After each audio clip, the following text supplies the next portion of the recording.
Good afternoon, everyone, and welcome to South Africa. I'm on Djuma Game Reserve, and my name is Byron, and with me on camera this afternoon is, of course, VM.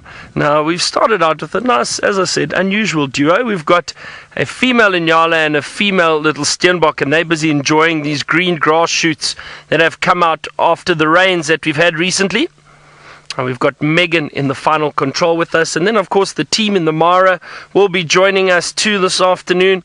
It's a beautiful, warm day. Actually hot rather than warm. It's about 33 degrees Celsius, about 91 degrees Fahrenheit, somewhere around there. So very, very hot. But it is a lovely afternoon. Clear blue skies. And a nice start with these two antelope, and it's nice to see the contrast between the larger Nyala and the smaller little Steenbok that are just busy feeding on all these green grass shoots. Now, don't forget, we are live, so don't forget to send us your questions and your comments. You can do that via Twitter. Hashtag Safari Live is how you do it, and we always enjoy hearing from our viewers. So please, if you have any questions or comments, send it through to us, and we will hopefully get through as many of them as we can. You can see I can see already, just in the last week, there's been quite a change, especially on these clearings just above camp here at Djuma, with the green grass that has come out. And if you look behind me over my shoulder, you can probably see, look how green this little patch is already.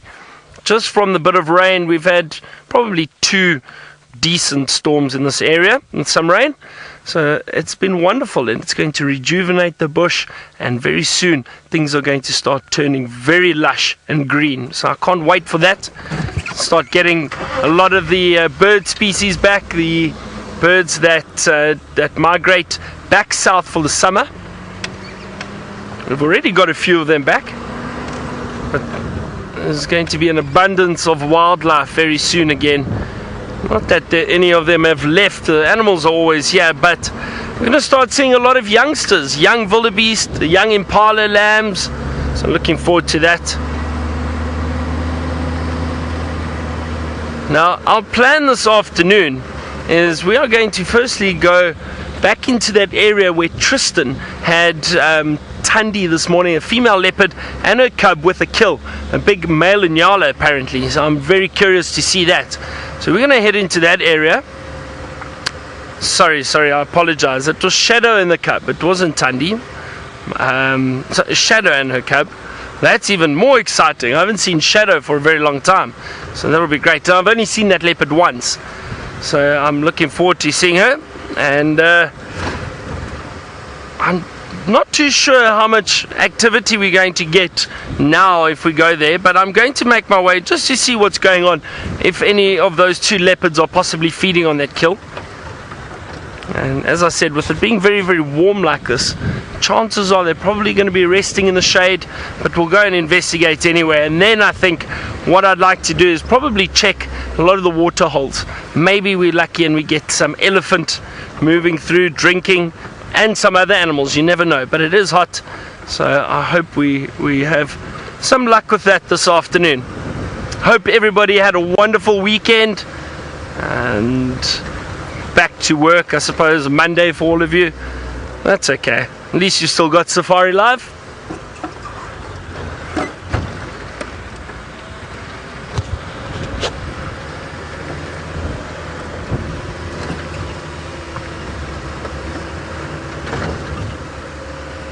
I was chatting about the different bird species that are going to be returning. Now, we've already heard a few of the cuckoos. Now, the cuckoos are one of my favorite birds that come back down south for the summer. And we've already seen an African cuckoo. We saw one the other day, we were able to show you. And then the other, what was it, 2 evenings ago, a red-chested cuckoo flew over camp. We heard it calling. So I'd like to see one of those. So they're back. The European bee-eaters are back. The Warburg's eagles are back. And then we're going to wait for woodland kingfishers. We'll always take bets to see when we think the first woodland kingfisher is going to arrive.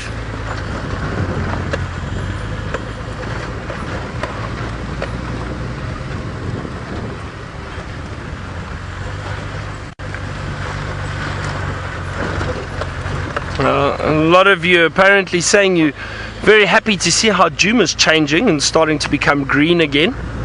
And it's a wonderful time of year to see the change.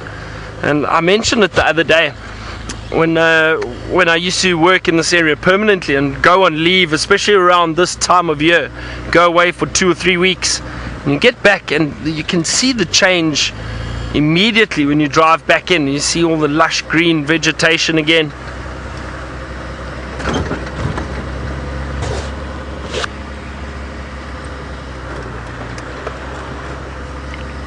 Sure.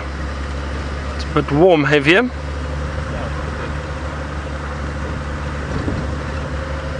Alright, well, we're going to make our way down towards Treehouse Dam and see if we've got any sign of those leopards. It is warm, but let's go across to Jamie in the Mara and see how her afternoon is going. To all of you, welcome on the Sunset Safari. My name is Jamie, and this afternoon Craig is on camera with me, having managed to recover ever so slightly from the hole that Brent drove into this morning, which unfortunately sent poor Craig flying. But we're out and about here in the Masai Mara in Kenya. So you've been with Byron in South Africa, you're now here with us in the Masai Mara, halfway across the continent, on a very, very warm, very confusing afternoon. I've been waiting for this weather to close in. I don't quite know exactly what's going on. We've had rumbles of thunder all afternoon, but it's largely been essentially a political thunderstorm. There's been a lot of noise and not very much actual action. This afternoon, the plan is to quickly check on that injured buffalo that Brent and Craig saw this morning. Shame, poor thing, apparently both of her legs are broken. And I just want to see, I'm actually really hoping that we come upon a scene where she's been caught by lions or hyenas or something, because that's an injury that's not going to heal. And I don't want her to suffer for too long. So we're going to go and see if we can find her, check up on her. We're not going to linger, and then we'll follow on for the rest of the afternoon from there. Don't forget, because this is a live safari, you can send through your questions on #SafariLive on Twitter.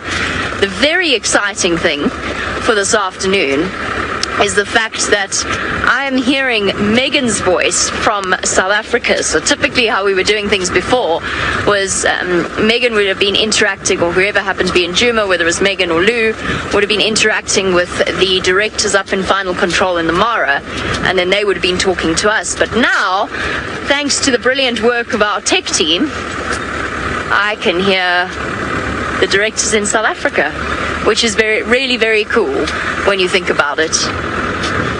Very exciting stuff. Craig, I don't know where I'm going, just by the way. I think I might have gone slightly too soon. Let me just keep an eye out.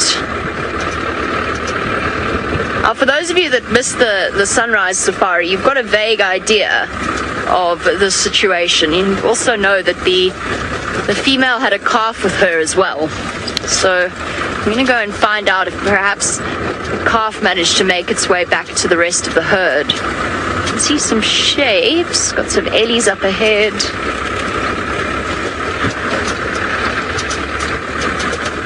Let's go and find out.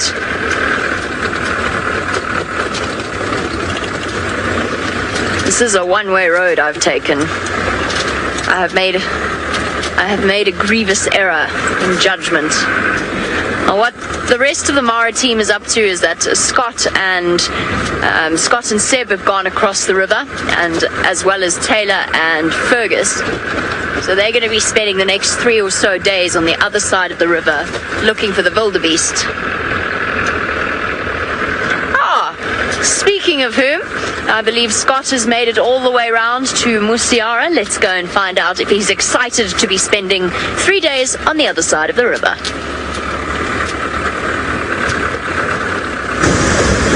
Yes, we are making good speed, and as you can see, we're keeping up this speed, and we'll have to do so for about another half an hour in order to get to hopefully 5 male cheetahs. Good afternoon, everyone. My name is Scott, and I'm teamed up with Ferg on camera.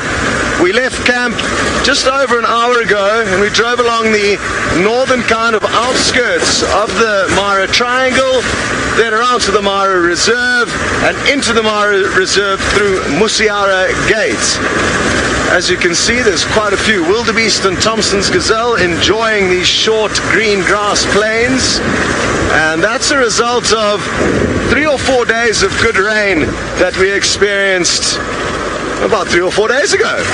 And it's absolutely incredible to see how quickly the grass can change, having been very, very brown last time I was here, to this beautiful green color. Is quite something. I've also noticed that it appears there's quite a few Thompson's gazelle in this area. I'm wondering if they just haven't concentrated here because of the good rain and therefore good food, or if in fact the so-called migrating Thompson's gazelle did actually make it here.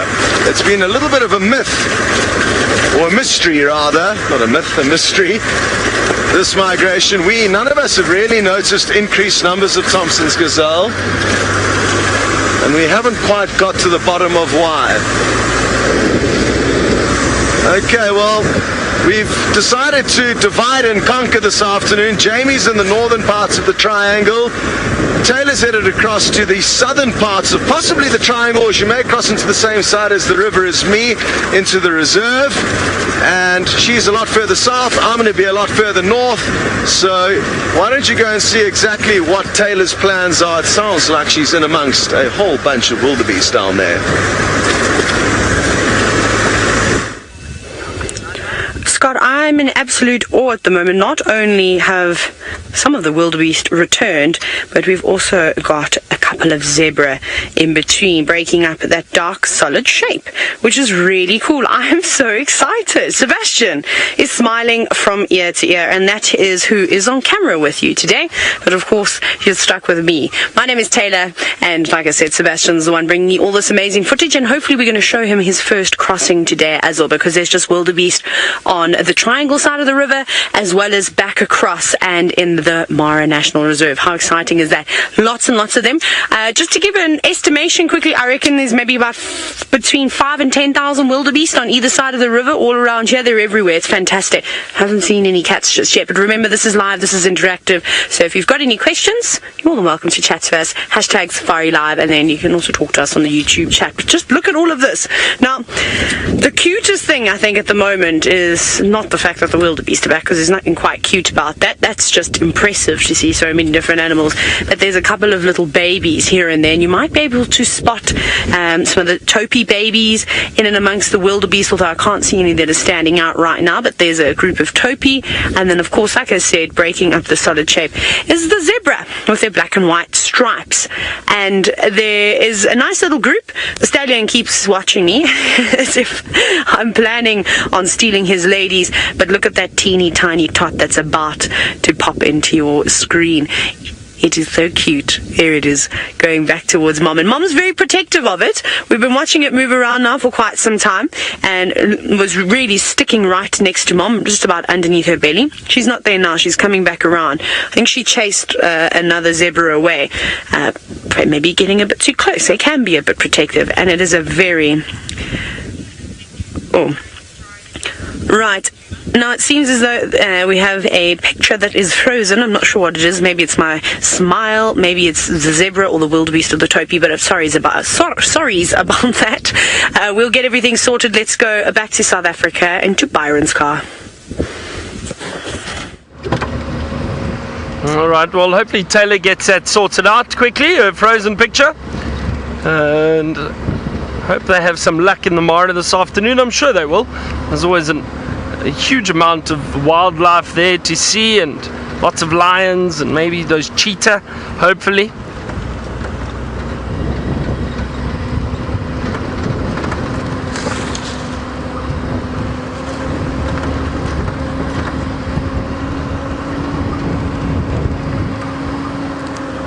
Now what I've done is I've actually just done a bit of a loop around.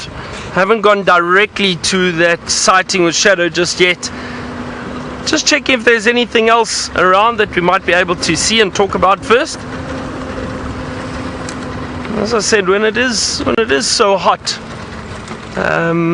generally the predators are less active. They tend to lie down, conserve their energy, lie in the shade.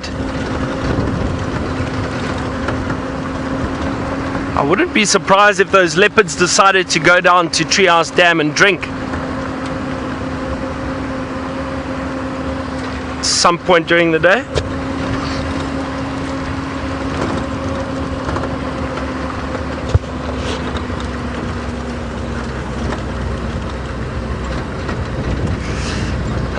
Khalik, you asking what is the rarest bird sighting I've seen on drive? So just on Safari Live, Khalik, I'm trying to think now. The rarest bird I've seen here.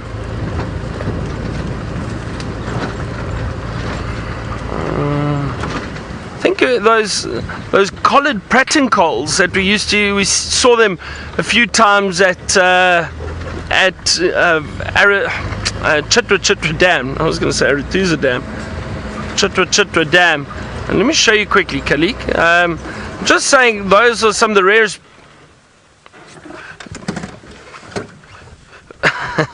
Because they, I've never seen them before. I hadn't seen them before, and those pratincoles, they do occur around. They're not incredibly rare. I just hadn't seen them before.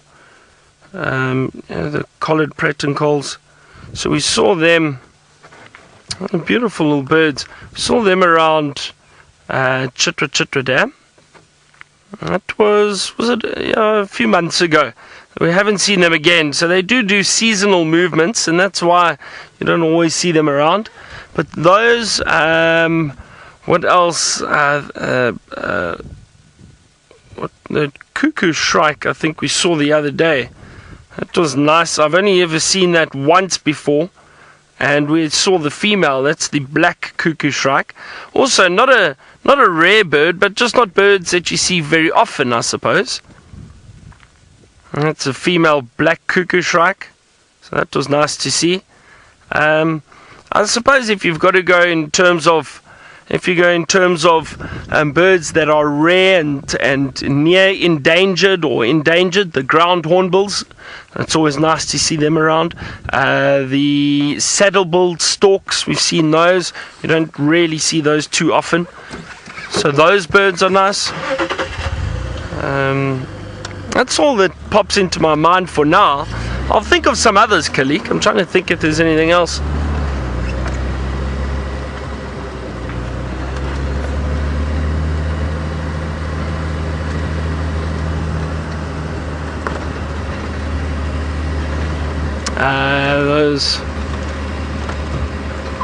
I think, was it earlier this year, I think around February, I did see a common cuckoo here. That was nice, and we did get it on camera. And that's not a bird that we see very often, so that was nice. John, we do get crows and ravens in South Africa. Now, they are considered to be vermin. They're not meant to be here, but we do get them throughout South Africa now. And they are on the bird lists, so we do see them. And I've seen the pied crows here on Djuma. We've seen a few pied crows. So we do get them around.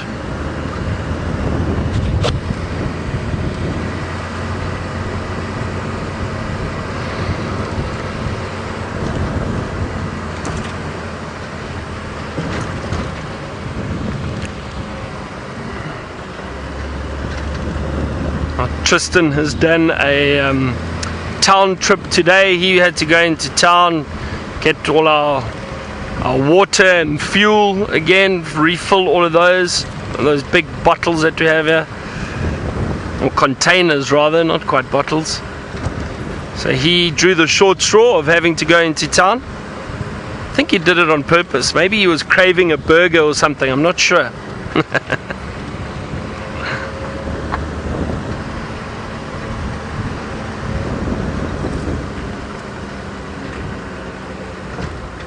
Tayla, you asked if animals get sunstroke or heat stroke, and you were asking because it is so hot today.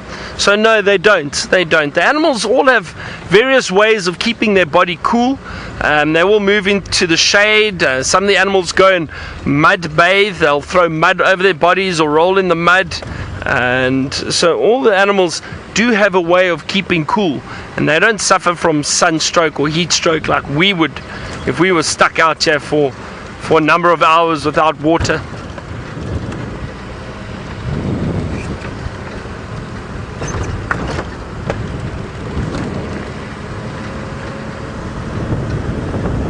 But I can see, I think, especially because it's so hot today, there's not much activity at the moment out in the clearings or out in the open. And also, because a lot of the trees are quite bare, there's not a lot of shade around. These animals would most likely move down into the drainage lines. It's a bit cooler, I would guess. It's sheltered from the sun.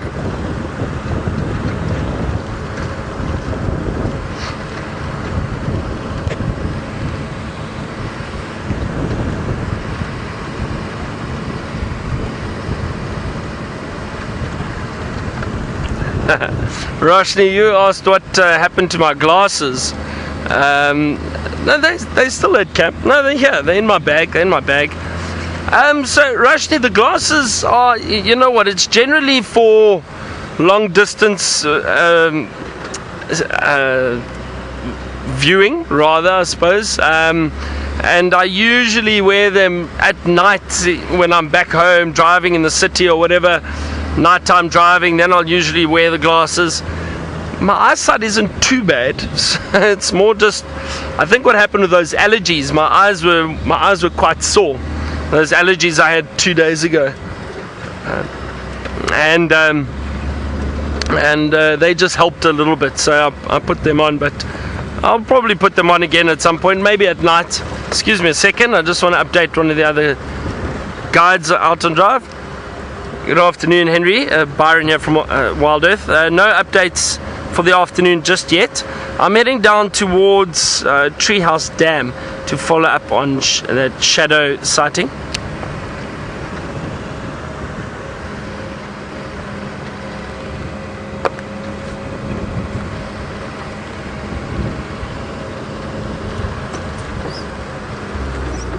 So I will still wear the glasses at some point, Roshni. My friends all teased me about it though, obviously. And I've had them for a long time. I've had them for about 2 years. But I don't often wear them. So because I wore them live, I received a number of messages mocking and teasing me.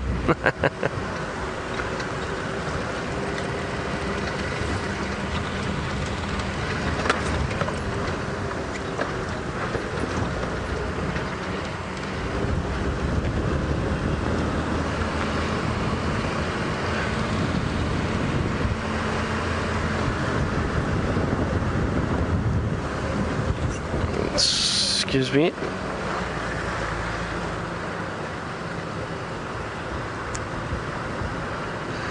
Excuse me a second, I just want to reply to Andrew quickly.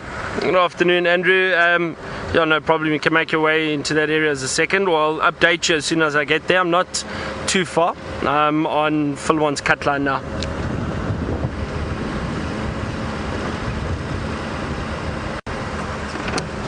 There goes an Impala. Okay, copy. One Impala running past, probably looking for some shade too. Megan, sorry, can you repeat that question, please?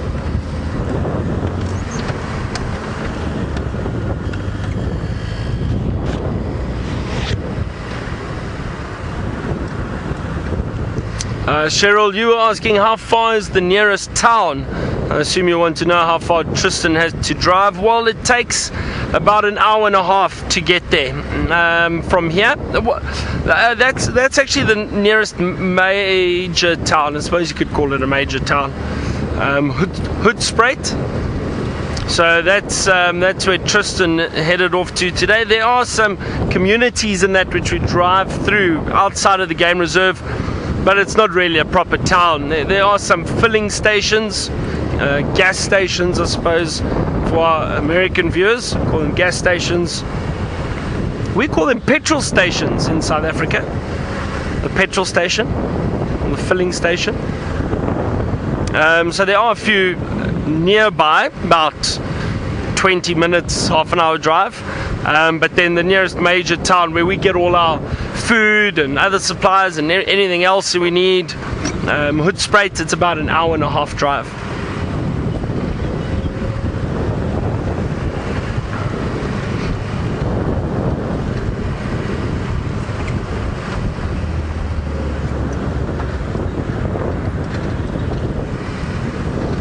Alright, so our team in the Mara is driving around furiously looking for wildlife.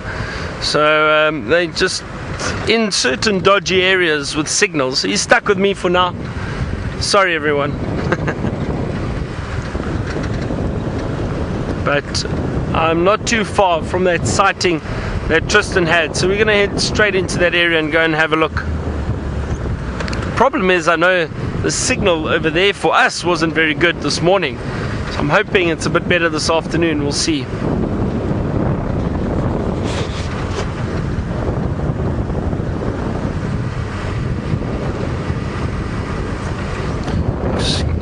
Excuse me, but with it being so hot, I obviously get quite thirsty when you're speaking for so long. I'm going to have a little sip of water, if you don't mind.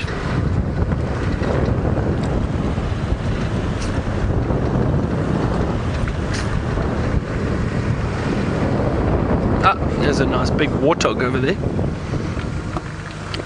Oh, off he goes, off he goes. Oh no.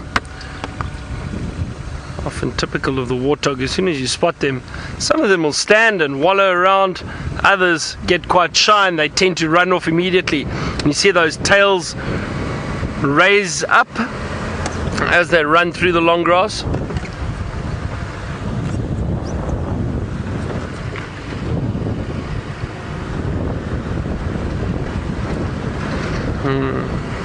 Okay, well, it sounds like Jamie has managed to get some signal, so we'll see what she's up to. I wonder what she's looking for this afternoon. So let's go across to her now and find out, and then we'll let you know on that shadow sighting. I found her. I am completely gobsmacked. So if this is the female buffalo that we've been searching for up ahead, she's walked 3/4 of a mile from the road, from where Brent found her this morning. I'm not going to get too close, obviously. I'm going to give her plenty of space. I can see a calf and I can see a sub-adult, which means the female's probably somewhere there. The rest of the herd is another mile and a bit away. And that's how I knew which direction to go in, because I just followed where they were, because I assumed she would keep following them. But if this buffalo has managed this distance on 2 broken front legs, it just goes to show how absolutely amazing these animals are. And I think she's come to find some water. There's some elephants, there's some giraffe around here. I think that could be what she's after. I'm just gonna, because I can only see 2 of them, and I can only see the sub-adult and the little one, I'm just going to give each large bush quite a wide berth, because what I don't want to happen is that she's actually resting in the shade of one of them because she can't make it any further, and then we give her a serious fright and she tries to get up and she hurts herself even further. So obviously that's the last thing I want. So I've been ducking and diving around the bushes in case she has collapsed somewhere in the shade. No, she's there. Oh, the loyalty of these calves. I mean, I assume that sub-adult is hers as well. I'm quite impressed. She's got a calf and a sub-adult. And the fact that the sub-adult has stayed with her, even though she's got a new calf, just goes to show, although the sighting is heartbreaking for us, we've learned something about buffalo that I kind of knew but I've never really properly experienced, and that's the fact that they actually stay with their mums even when mothers have had their new calves. They still retain that attachment. let's stop here for a second. Let's just assess the situation. Because I know that Brent said that sub-adult tried to chase him at one point. So I definitely don't want a situation where they're scared. There's Mum. I think there's Baby. And there's the sub-adult. And some giraffe thrown in for good measure. So she's sitting eating. Well, I think she's eating. And she's obviously found herself a place where she simply couldn't go any further. No, that can't both be her babies, surely. That one's not much older than the other. I wonder exactly what kind of dynamic we have here. That sub-adult has stayed with her. The rest of the herd, can we still see them, or have they just... There she is. There's the rest of the herd all the way over... where have they gone?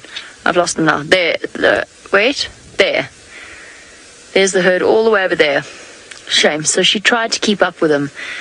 I did want to return up because I know situations like this are always difficult. But at the same time, there's some amazing stories to be told. It's not about following her and waiting for something to come and find her. It's actually about telling the story of this female's courage, because she's actually gone... I think she's actually moved further than... I really think she's moved further than 3/4 of a mile, maybe even a full mile. The courage of her and the support of the little ones.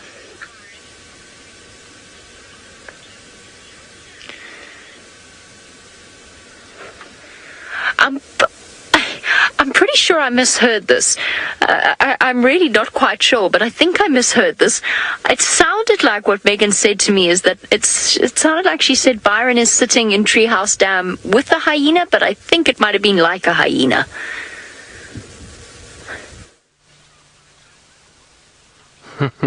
It was wrong, Jamie. I'm not sitting in Treehouse Dam. A hyena is. Now, this hyena's got the perfect idea of keeping cool. We were saying how different animals earlier. We were saying how different animals have ways of keeping cool, and hyena do this quite often. They'll go and they'll lie in a dam or in a waterhole, cool down for a bit. Now, this hyena, I haven't seen this one before. It's blind in one eye. Do you see that?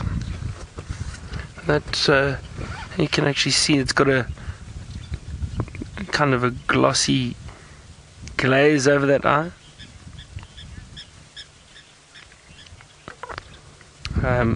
Louise says the Safari Live team have seen this hyena before. So some of you might recognize it. I haven't seen it.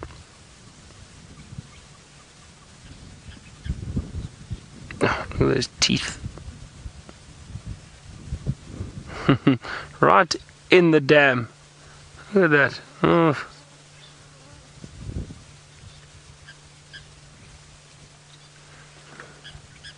Hyena looks a bit strange. If it's just because it's wet now. I think just because it's a bit wet and looks dirty and muddy and...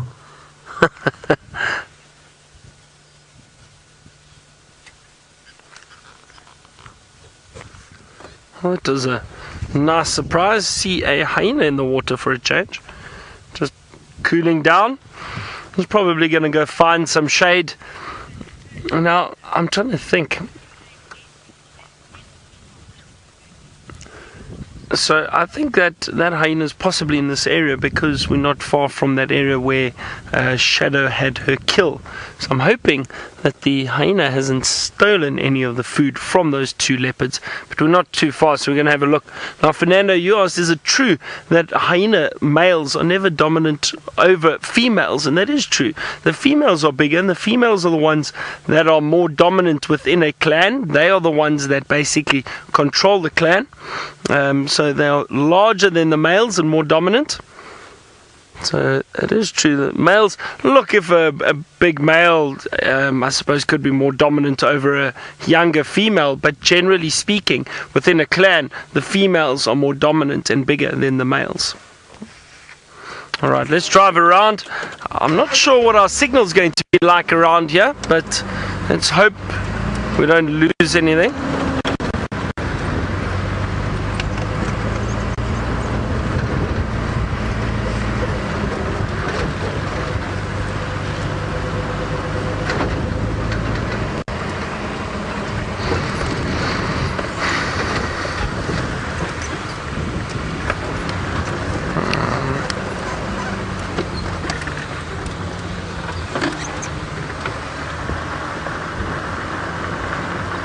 Let's see, there's nothing else that came down to drink by the looks of things, which I'm surprised.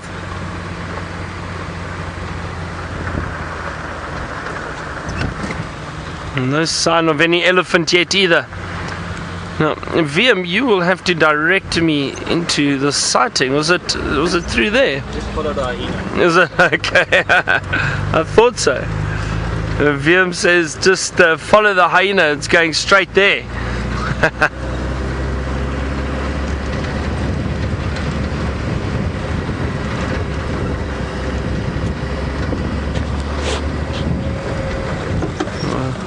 Let's go through here, yeah.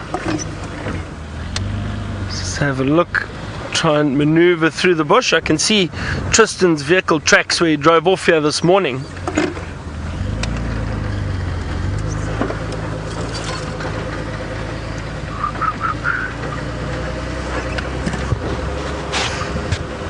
I don't even know actually if she hoisted this kill. I don't think so, because it sounded like it was a big male Nyala, so I doubt it.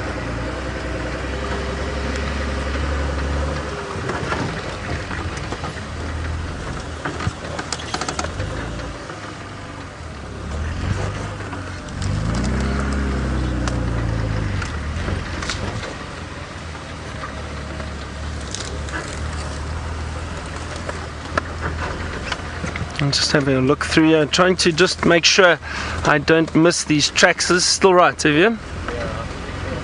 Right. Off to the right somewhere. Just having a look here.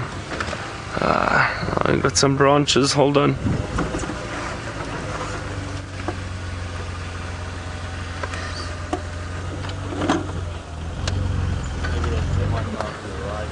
Is it? Okay.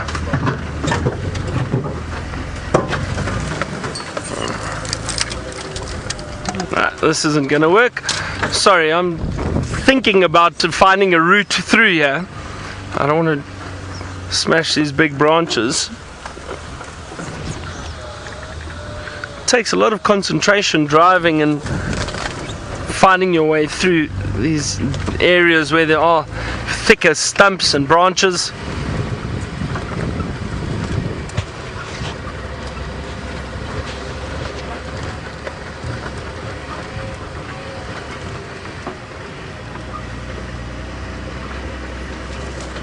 I can smell a kill. I can definitely smell it already. With heat like this, then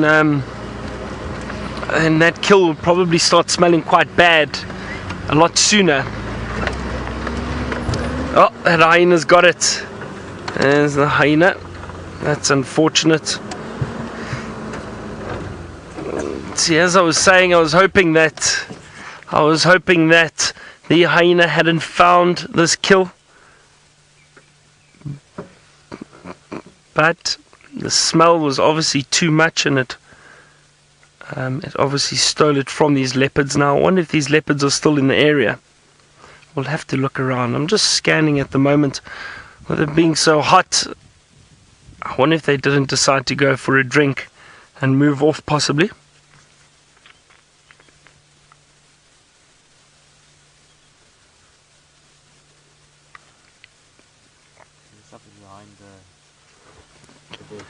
Can you see something there, William?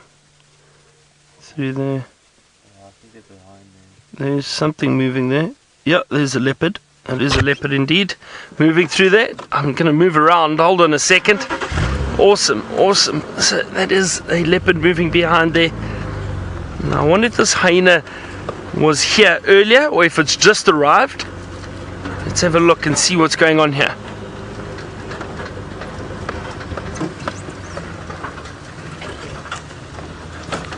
there's a young leopard. Here's the little cub in this branch, just off to my right. Look at that. Oh, and I've just found the female too. She's just in front of us. Look at that. See how she's panting furiously. Sorry. Oh, there is a terrible smell here at the moment. So I think possibly this hyena just found this carcass. I don't think it's been backwards and forwards, because these leopards are still here, and that cub is quite close and now curious about this hyena feeding on the kill. Interesting to see the female hasn't really stirred. She's sitting or lying in the shade of this log in front of us, but panting heavily. And both of them, look, the cub is panting very heavily, and so is the female. Now, the reason for that, there are two reasons. One, she's very full, and two, it's very, very hot. And that's all. Sure. Getting a whiff of this kill mixed with leopard dung, mixed with wet hyena. Not very pleasant. Look at that curious cub. Is he having a look at that hyena feeding?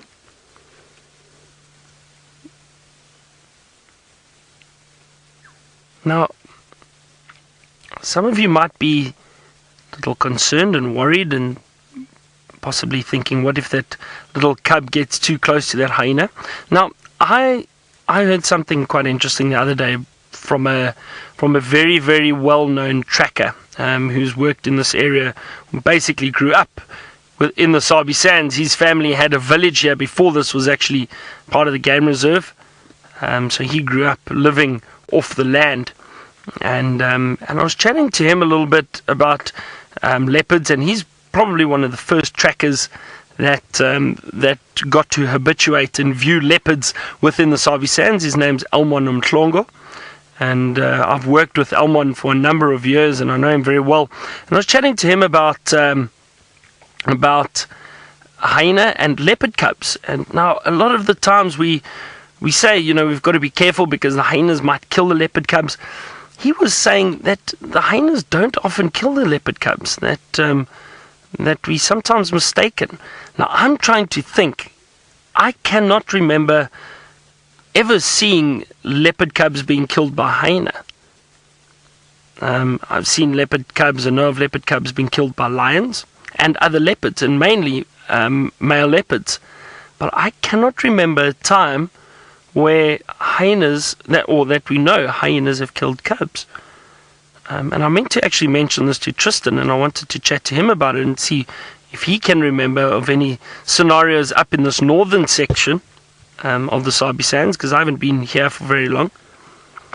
Maybe some of you back home know of an incident, but it's funny. And Almon said no, they don't. The hyenas don't often kill the leopard cubs.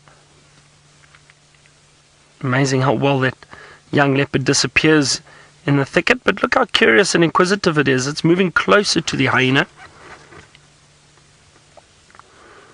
So just when we said that it's probably hot and the leopards will be resting, and I don't think there's going to be a lot of activity. The leopards are resting, but there's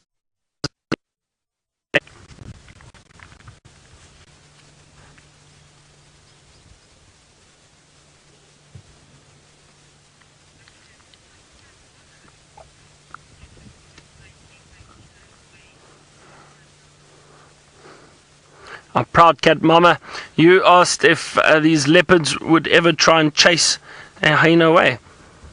Sorry, just getting a little whiff of that carcass again. It's not very pleasant. So proud cat mama, the thing with leopards is because they are solitary, they cannot afford to get injured. So what they do is they rather, and just look at how she's panting over there, Shadow panting heavily. So what leopards would do is they try and avoid hyena. Now this female, she knows that hyena is busy feeding on the carcass at the moment. She's very, very full. It's hot. Oh, See that hyena just had a little, because that cub was stalking, going closer and closer, just being inquisitive as cubs do. And that hyena basically just moved a bit too quickly in the bush towards it, and it ran away. But look, going back, looking for more. So as I was saying, the thing with this leopard is she's hot, she's full. There's no reason for her to now try and fight with a hyena over this kill. There's a lot of meat there. The chances are she'll probably still get some of it from this hyena. Leopards do steal their kills back from hyena quite often.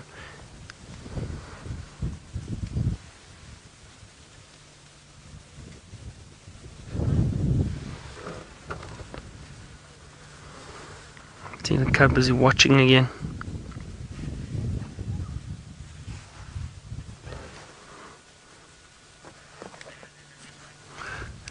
Yeah, if Andrew, I just found both these animals on site. There's a hyena feeding at the moment, so you can make your way in here.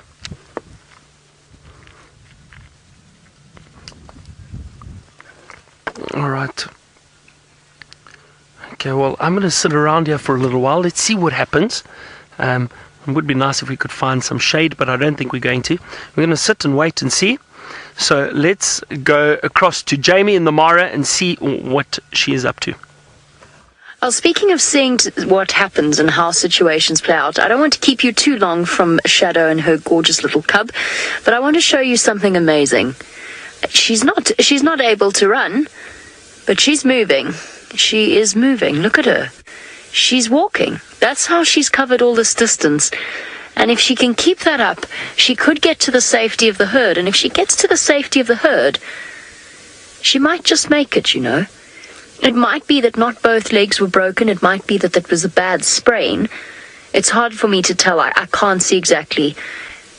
I've seen animals recover from broken legs before. 2 of them, it's a difficult ask.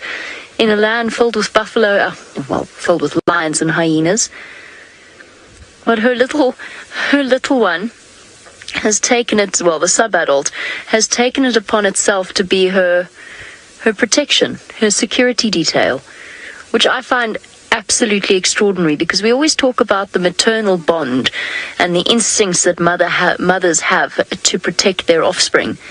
But this is a really nice example of offspring protecting their mothers. Unfortunately, we won't be able to follow her all the way if she does keep going towards the herd. I'll try and stay with her for as long as possible, but you can see I'm keeping a really, really large distance between us because I don't want to add to her stress level. She's probably feeling very, very uncomfortable. But if she makes it to that herd, we'll follow her for as long as we can for while the signal holds out. If she gets all the way there, we won't have signal. Unfortunately, it's the shadow of the escarpment. But if she gets there, it would be a really nice, hopefully a nice end to the story, and hopefully she actually manages to recover. When I heard about her, I assumed that was it and that was the end of her. But just goes to show, you never make assumptions out here. Just try for one more view. I'm going to have to struggle to get through this dip in front of us. And she's gone and hidden behind the bushes. She's probably going to have a breast there. So I might have to go... Oh, I found it. It's a road. It's a road. Found a road. Where'd she go? And just see her calf.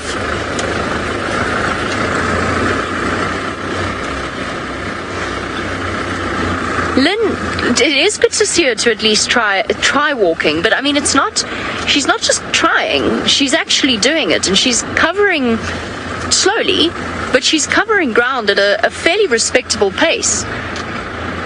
I'm amazed. I find that no matter how many years I spend out here, and I'm just keeping an eye on where she's going, I find that no matter how many years I spend with the animals out here, they never fail to amaze me. It just goes to show, you never think it's over till it's over. I hope she makes it. It's such a touching story, the fact that she's got those 2 calves with her. And the interval between calves is about 400 days in buffalo at the earliest, so maybe they are both hers. There must be. But there's no reason for that older calf to be with her. No reason at all. It's fully weaned. That is pure bond with mum. Look at her walk. It is incredible. Absolutely incredible. That's all the distance she's covered as we've been driving and talking. Now, elephants, don't you go and hurt her. Does happen occasionally. It's unusual. It's just one of those things. If she gets into the personal space of the elephants, she can't run away from them. Let's just see how this plays out. I'm hoping they're just occupied with feeding. Sandra, absolutely. We could all learn something from these animals indeed. That survival instinct is so strong, but also the love between them. I'm sorry, you can't call it anything but. And the older calf is fully weaned. Go, Mom, go. You can do it. Oh, shame, there she goes. She's down again for a little bit. She's also feeding, which is a very, very good sign. Look how she's moving.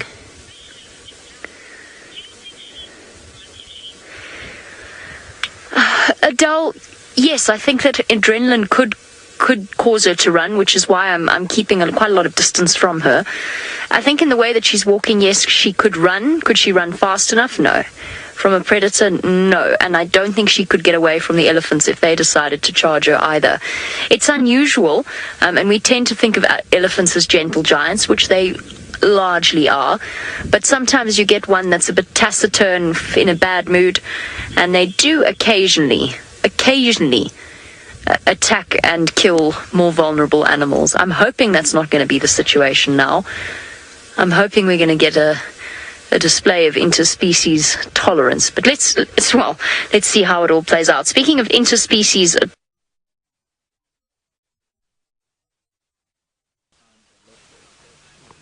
yeah, so we just lost Jamie there for a second, but we're still sitting with this hyena and two leopards.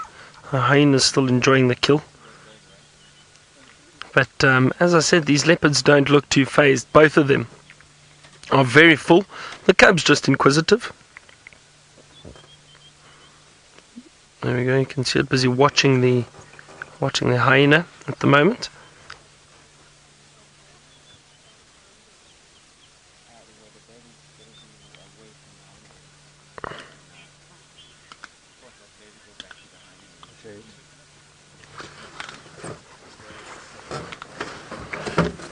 Stephen, now you were saying it's hard to believe how a leopard is able to kill a large adult male Nyala, and it is. I've only seen it once or twice before, but with big male leopards, never with a female like this.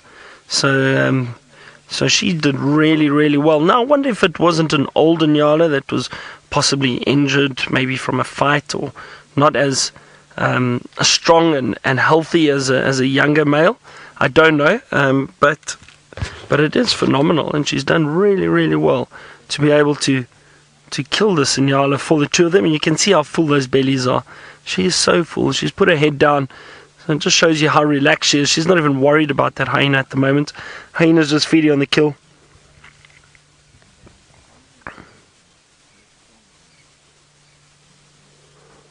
Oh, this is great because, as I said, I've only seen this leopard once before, so it's always nice for me to see new leopards or see another leopard that I haven't seen very much of, spend time with them.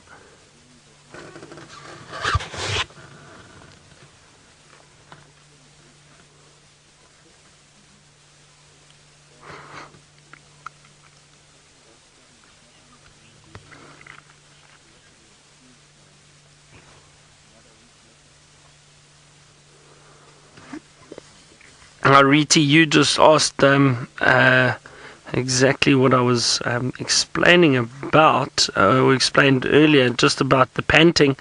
And you were wondering, Riti, why they're panting so heavily.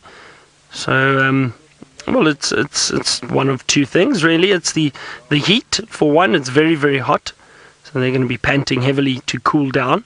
But then the other reason is because they're so full. So those full bellies make it difficult to breathe, and that's why they are panting like that. But you see both the cub over there, and we saw earlier the female Shadow also panting heavily.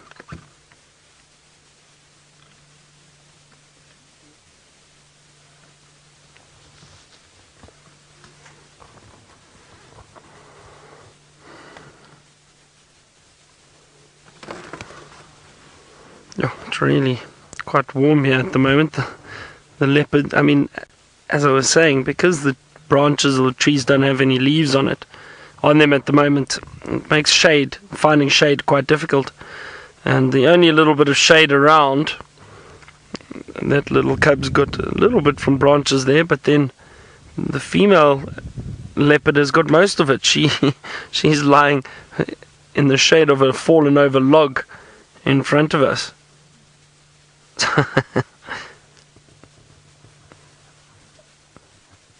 Make do with what you've got, really. So she's done well to find some shade. Let's watch a cub. Let's see if it moves around this side.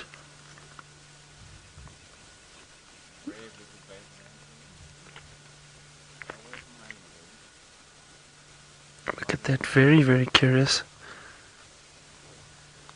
This is interesting. Let's just watch this for a second and see what happens here.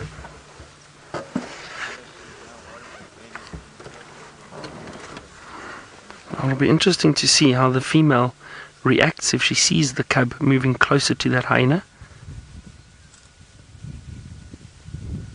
This is very interesting behavior. I also want to see every now and then the cub takes a step forward and the hyena lifts its head and watches it.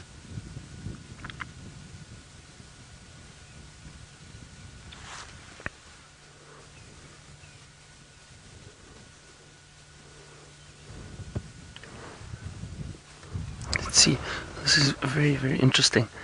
Sorry, it's such an awkward angle with this leopard in front of us at the moment. I can't position the vehicle any other way, so I've got to lean and dodge at the moment. But you see how the female is watching the cub. The female is watching the cub is watching the hyena, and the hyena is watching the cub.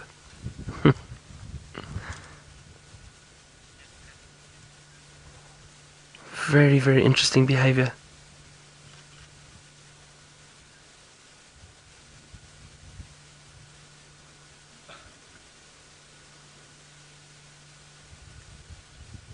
Again, that hyena is more focused on the kill than anything else. So as long as it can still feed, I don't think this young leopard will really be in any danger. And as I said, I was telling you a story earlier about chatting to a tracker friend of mine, and he says he doesn't think hyena kill that many leopard cubs, or as we think. We always mention it, but thinking about it, I've never seen it happen.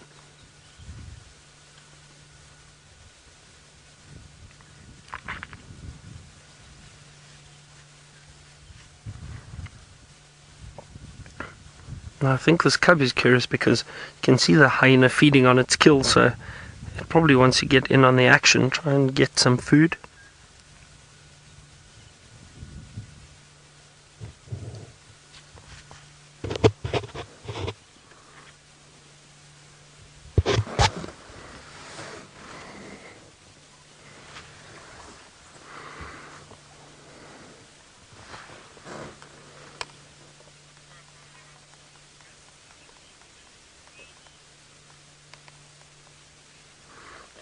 This is very interesting. I'm going to sit here a bit longer and watch, see what happens.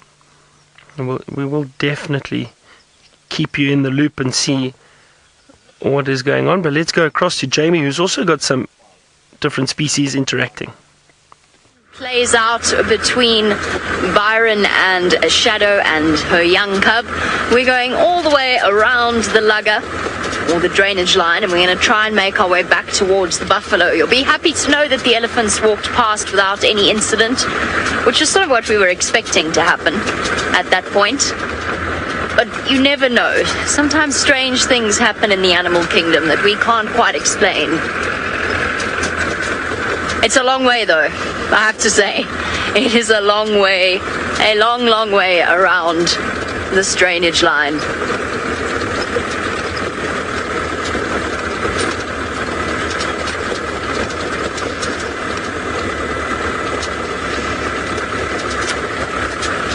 I've gone silent for a second because that's a really very, very good question. And that's come from Philip, who's wondering which species takes the best care of orphans. Funnily enough, I've heard tales of brown hyena being quite good at it. And the one thing that they don't do is they don't practice infanticide in the way that other males do in a lot of different species. But I don't know if that would qualify them as good at taking care of orphans. Lions would probably be an example, provided those cubs were no longer too tiny to keep up with the rest of the pride. If they're very small and their mother dies, they will probably die too. But if they're big enough to keep up with the pride, the other females will still let them suckle, they will still let them share the kills, and as provided they stay with the rest of the cubs, they should be okay. And I guess lions are quite a good example of it. Elephants, again, only if that calf is weaned. Elephants will not allow allo suckling. In other words, they won't suckle a calf that is not their own. Fly in my mouth. So that counts them out. After that, there's no real animals that invest, apart from human beings, to be honest, that invest a huge amount of time or care in orphans. It's not within their genetic makeup to favor, or well, not to favor, but to look after a baby when they have babies of their own to take care of.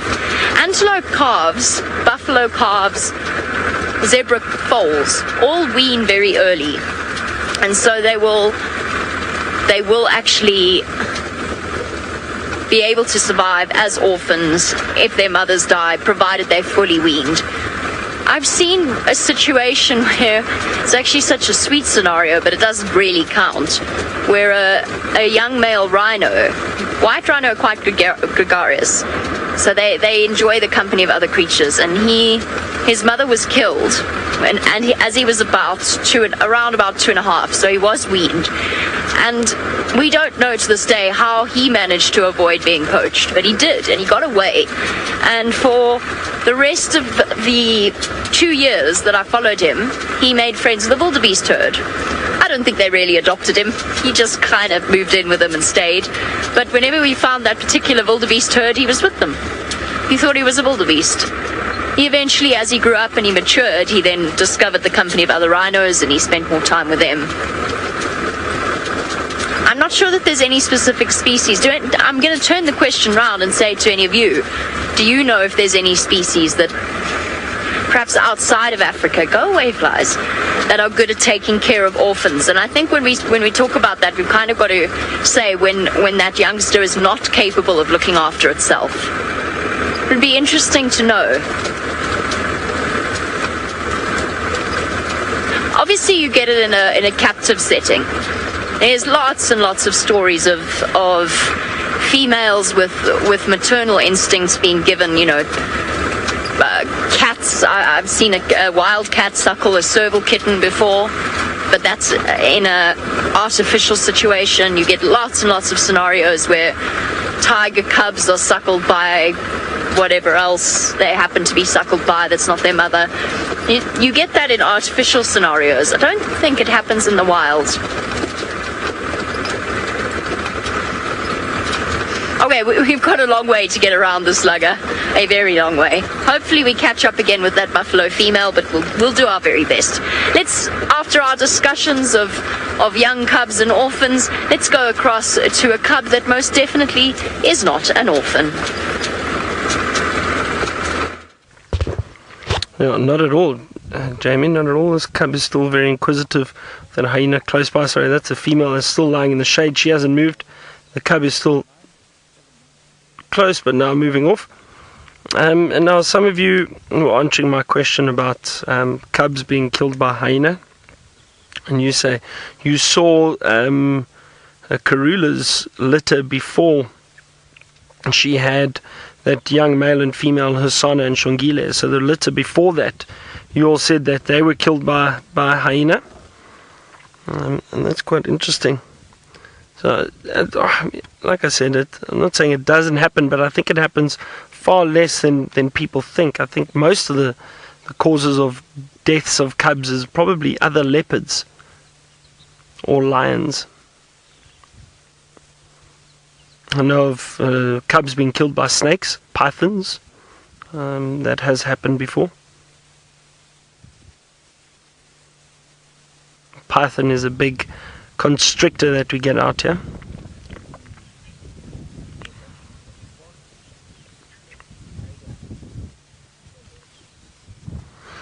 But this cub is fit and healthy and curious and climbing trees and watching this hyena closely. Now, Astrid, you were asking how old are leopard cubs before they start eating meat. So I would say around 2 months probably. I'm just trying to think. Around 2 months, I would say, is a safe bet, a safe average. And I say average because it could be earlier, it could be a bit later. Around about 2 months, they'll start getting taken to kills, most likely, where they are able to feed on little bits and pieces of meat. Not as much meat as this little cub is fed on.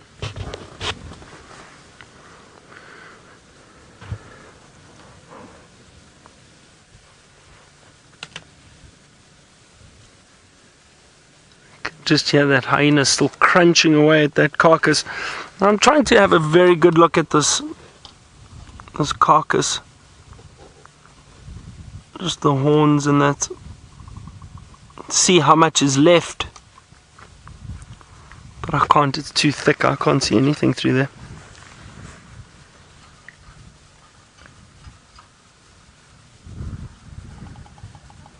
There's a bearded woodpecker busy calling at the moment, or knocking rather, not calling. Busy knocking away.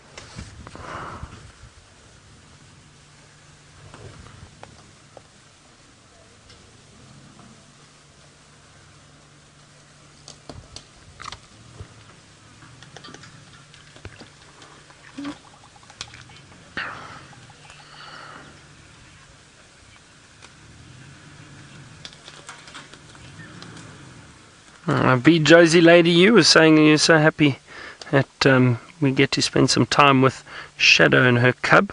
So am I. Like I said, I've only seen this leopard once, and it was actually on the was it the last little stint I did here? The previous one, I think, and we saw her on the southern boundary, and then she crossed down into Little Gowrie, so I didn't see her for very long. So it is nice to be spending some time with her. Some wonderful sounds at the moment in the bush around us. And birds calling, but those bearded woodpeckers knocking on hollow branches it's basically a territorial knock to warn other bearded woodpeckers that this is their territory, or to perhaps attract a mate. A young leopard cub still panting heavily over there.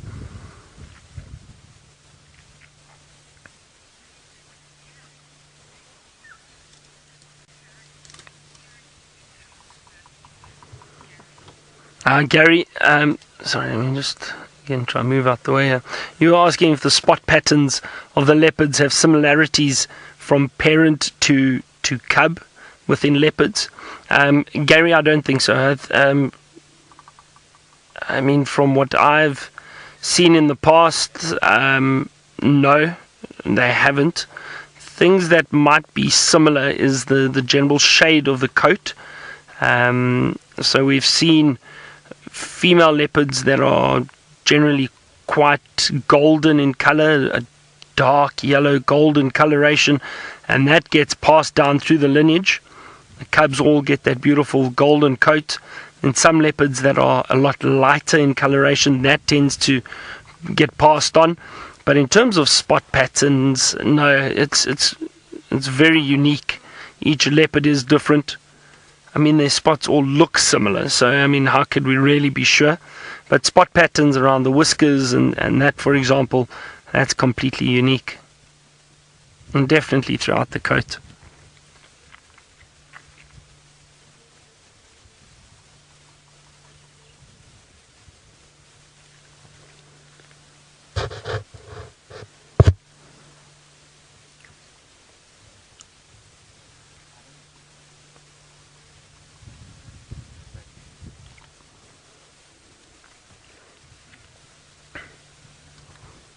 All this pungent smell.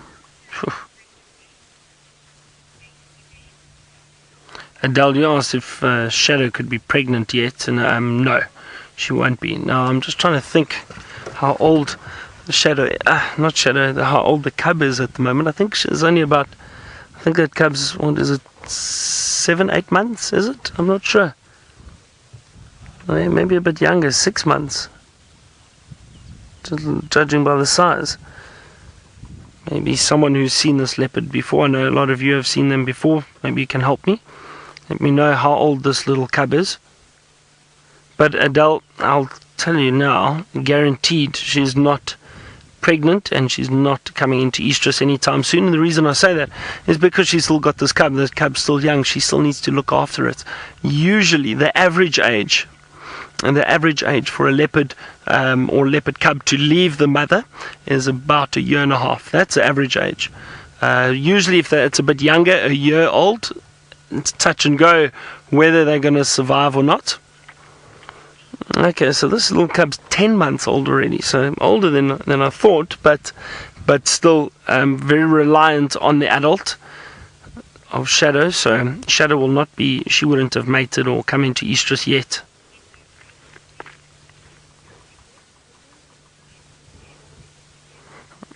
Okay, now I'm going to sit a little bit longer. It's such a nice sighting. Great to see this interaction. The cub, very curious. But Scott has got beautiful cats he would like to show you in golden light. Spotted cats, and it sounds like you've been having a great sighting with Byron, Shadow, and that young cub. So, like I say, we've just arrived. We've been on the road for just over 2 hours, 2 hours and 15 minutes to get here, at as fast as we could possibly travel on some quite bumpy roads. And we found these cheetah who appear to be quite full-bellied. You can see all of them are panting quite heavily, and that's not because it's too hot. It's cooled down quite a bit, even though the sun is still shining, but their bellies are quite full. So I'm going to chat with one of the researchers who actually let us know that these cheetah are here, to find out exactly when last they had their last meal. It could have been this morning, judging, or sometime during the day, judging by how much they are panting. So I'm not expecting huge things from them. However, I have seen these cheetah make multiple kills in a short space of time, provided they are given a good opportunity. There doesn't seem to be too much prey around the general area just yet, but it's wonderful to see them. Now, a lot of you may be asking, where is the fifth cheetah? And I don't have a clue.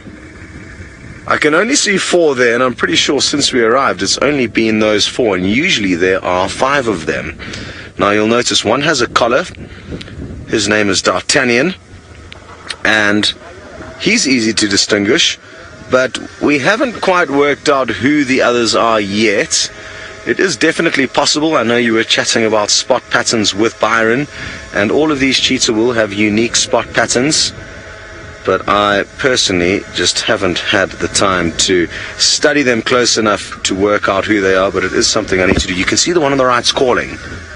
Did you see the one on the far right of the screen? Its mouth was kind of, there we go. Now you may probably not be able to hear it because there's a funny car that's squealing like a pig next to us, so you're probably hearing that. And that high-pitched call that it is making sounds something almost like a bird chirping. Choo! Choo! So I'm guessing they're looking for the other cheetah. I wonder where it is. It probably is off in that direction where it's looking. Hello, Riti.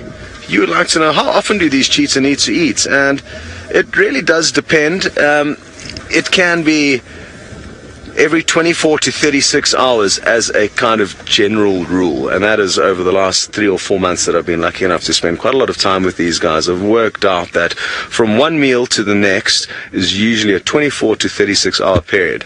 Like I said earlier though, the first morning we ever spent with them, they killed a wildebeest, a young wildebeest, before sunrise. fed on it. Got most of it into their bellies, but a hyena did steal kind of the end bits of it. And then later that morning, about 3 or 4 hours later, a lone gnu stumbled past them, a single youngster that had obviously lost the herd, and they walloped that one and ate that too. So it does fluctuate usually, but on average every 24 to 36 hours with these guys. And I haven't spent much time, or nearly as much time with other cheetahs. Sure, that flies are giving me a hard time. There's lots of them. Maybe I should just let them be. But I haven't spent much time with Malaika or other cheetah in this area, so I don't have as good a knowledge on those individuals as these guys, but I'm guessing it's fairly similar.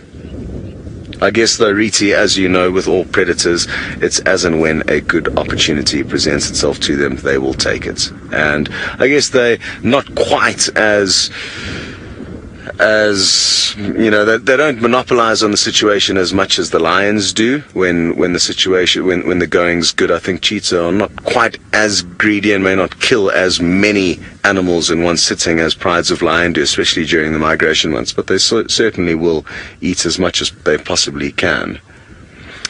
I really wonder what has happened to the 5th cheetah, and it'll be wonderful to see it bounding back to join them. With 5 males that are a relatively new coalition, there is lots of... You'll notice that one's limping, that one that just moved, and I'm pretty sure, it could be the same one that was limping a couple of weeks ago when I was last here with them. So that's interesting to take note of, and again, I'm going to try and spend some time with a researcher who does spend a lot of time across here. Old Helena. Let's show Helena to everyone. She's parked nearby with a big boom microphone sticking out of her car. That's Helena. Let's see if I can get away from her. No, I think she's looking at the cheetah.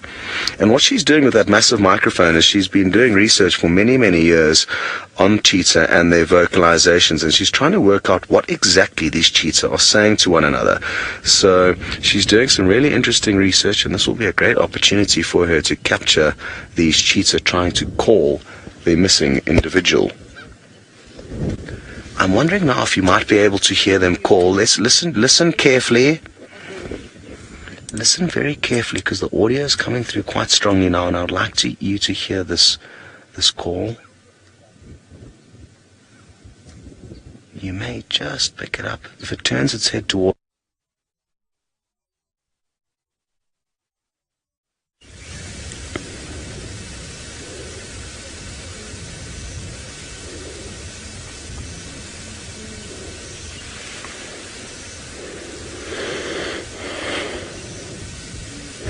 Well, hello everybody. We're back, sort of. We don't have communication with the outside world. Well, we do, but via a mobile device. But I'm not going to do too much talking, because I'm sure you've all missed the sound of the wildebeest. So, volumes up, please. Tell your children to keep quiet, your birds to stop singing, and have a listen to the chorus of the gnus.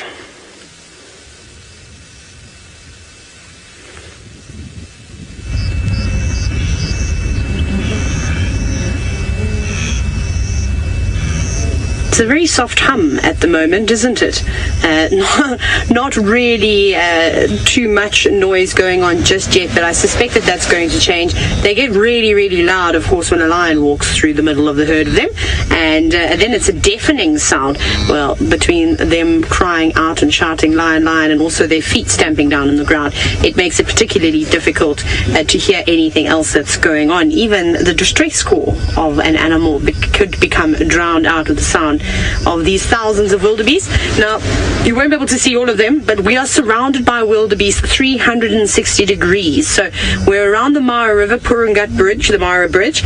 So there's wildebeest north of the bridge, west of the bridge, east of the bridge, and also south in Tanzania. There are huge herds on their way, and there is a massive storm coming in from the south. It's been building up for most of the afternoon now, and it seems to be getting closer and closer. I chatted to all the fellas at the gate at the Mara Bridge, and they said there is big rains coming tonight, which is kind of good news. I'm excited by that, because the more rain we have, the greener the grass gets, and the wildebeest are going to continue moving about, but they are everywhere. Now, what I haven't succeeded in finding yet this afternoon is a cat. Can you believe it? Can you believe that I cannot find a lion amongst all of this? Actually, I've just seen something. Where are you? No, you are not a lion. You are too tall to be a lion. You are a giraffe.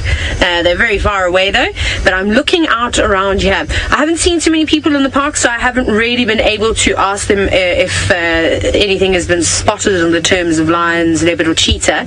Everybody's just been after the crossings at the moment because they've been crossing into the triangle, which is good, and hopefully from the triangle, from the southern tip, they're going to start making their way north and cover the plains in the valley just below Angama, which will be quite cool, don't you think? But there's a couple of Thompsons and gazelle here and there, not too many zebra. I am just very excited to be surrounded by so many wildebeest. Now, I do apologize, I'm not able to take questions, but shall we just check?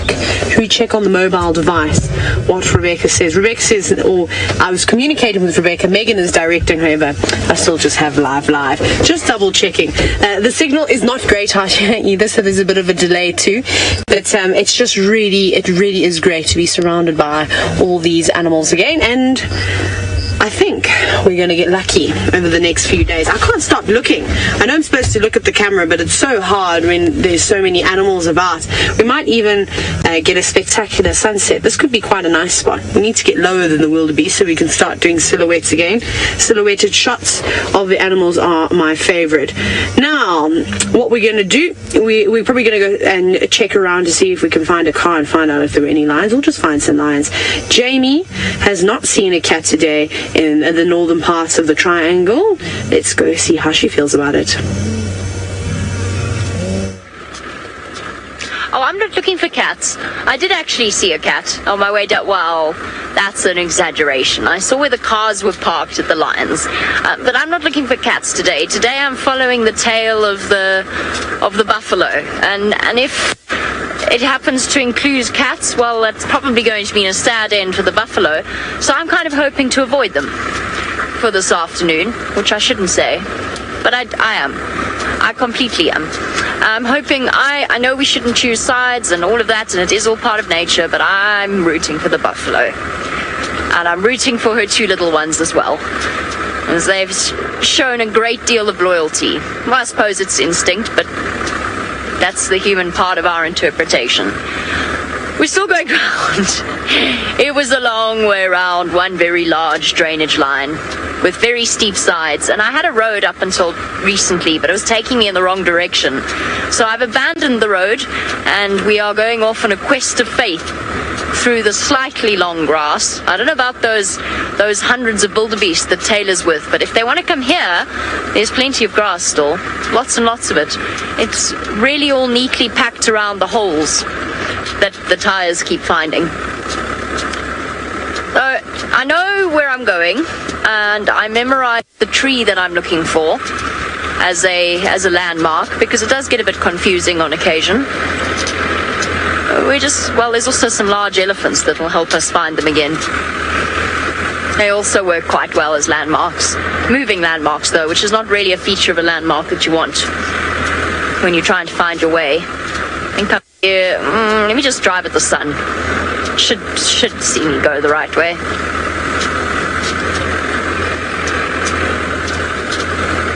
A long, bumpy non-road. It'll be worth it though. If I should still be okay. Signal for a bit long. I just want to see her get to the herd. Even if we're not very close to her, even if we're very far away, I just want to see her get to the safety of the herd for tonight.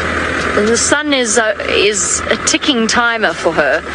Once it's dark, it's going to be that much harder. She's probably following the rest of the herd by scent. Even a human being can almost follow a buffalo herd by scent. You can really smell them. It's a very, very, that many essentially cows packed together. They create a very distinctive scent, and I've found them before by nose.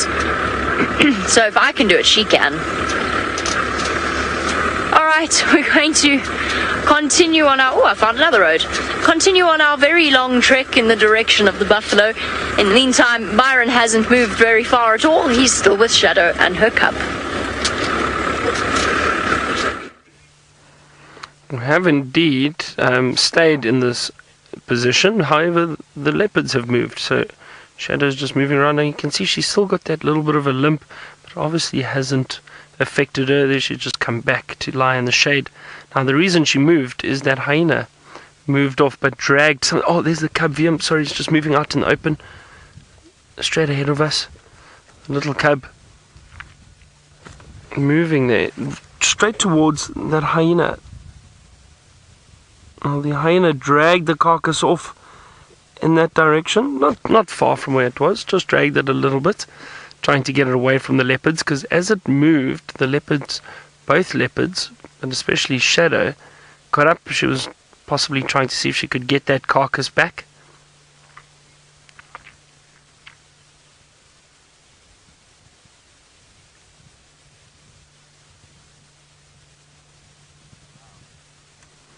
Now, I must be honest.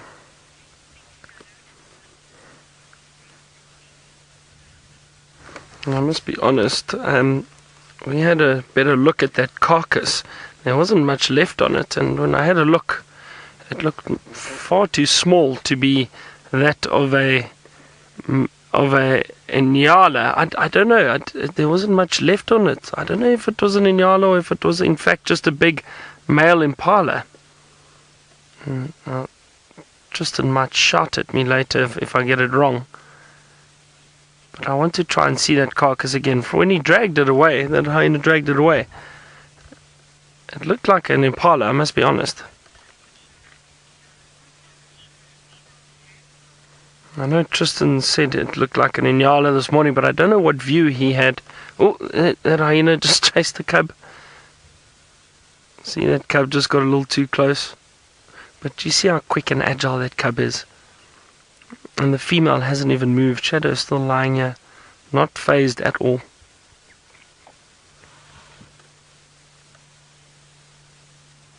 She's enjoying the shade.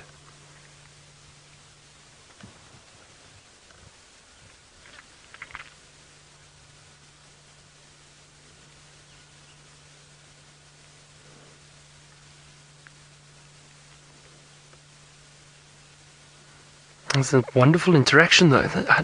I'm really enjoying this, and don't really have to say much. You can just sit here and watch it all unfold and see what happens. That cub isn't giving up. Keeps going closer. Keeps wanting to get a little scrap.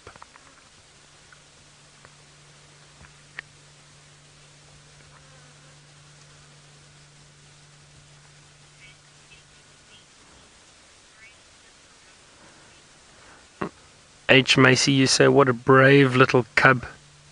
This is a brave cub. Taking on that hyena. Well, not quite taking it on, but testing the boundaries, I suppose you could say.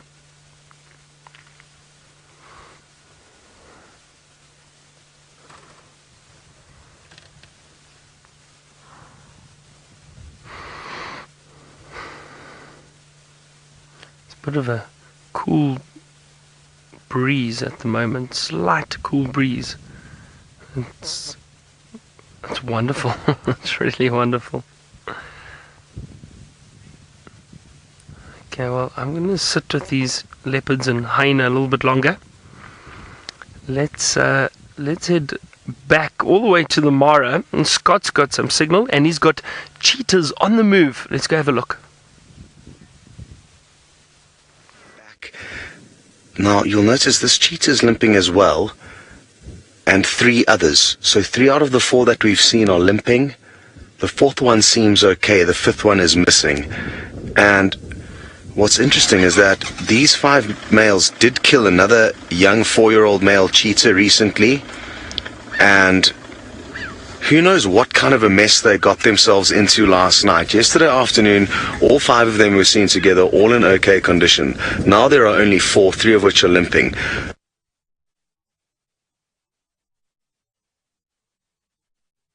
Across lions or a leopard, who knows what could have happened, but they certainly have had a rough night last night.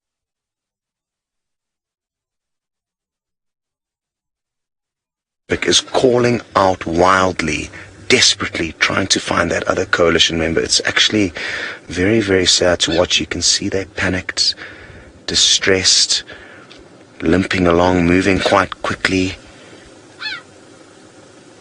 just the rate that it's calling at emphasizes how distressed this animal is and how focused it is on trying to find that other coalition member.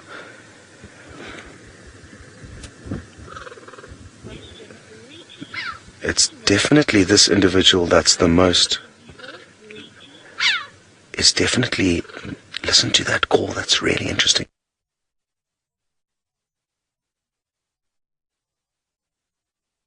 But the more grrr, grrr that you can hear it making in between every now and then. Now what's fascinating is, why is this individual...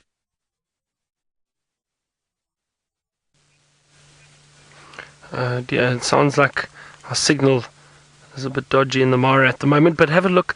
The hyena's moving away. Now, let's see what that little cub does. The hyena chased the cub again because it got a little too close, but let's see. I think that little cub is going to try and sneak up towards that kill again.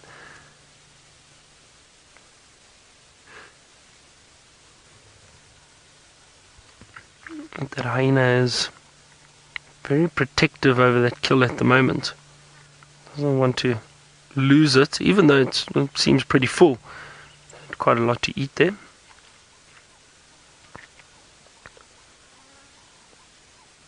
I'm just staying here for now. I don't want to move any closer because that hyena is chasing the cub around, and obviously don't want to get in the way.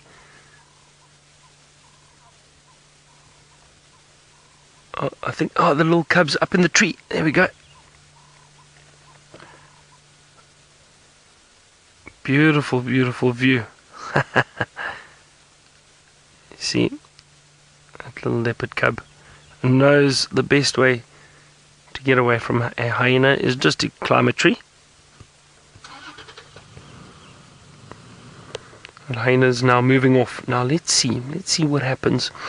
I've got a feeling this little cub will climb down and head towards that kill.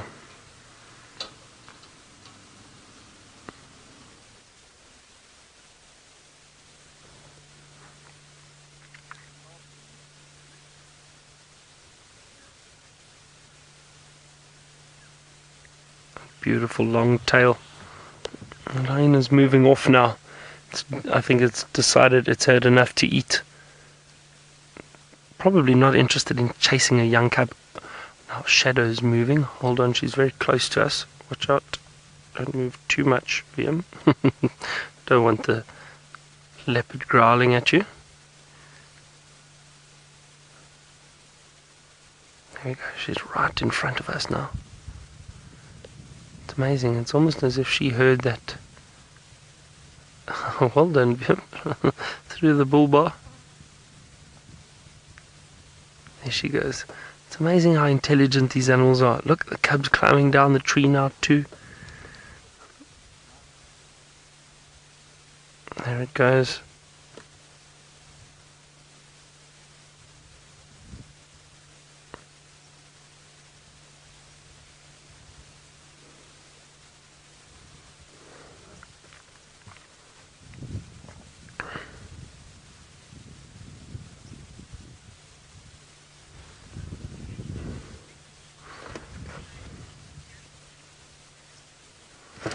Let's move a bit closer. Hold on, let me move closer. Now, Rita, you were asking, why isn't Shadow being a bit more protective over a cub? Well, she doesn't need to.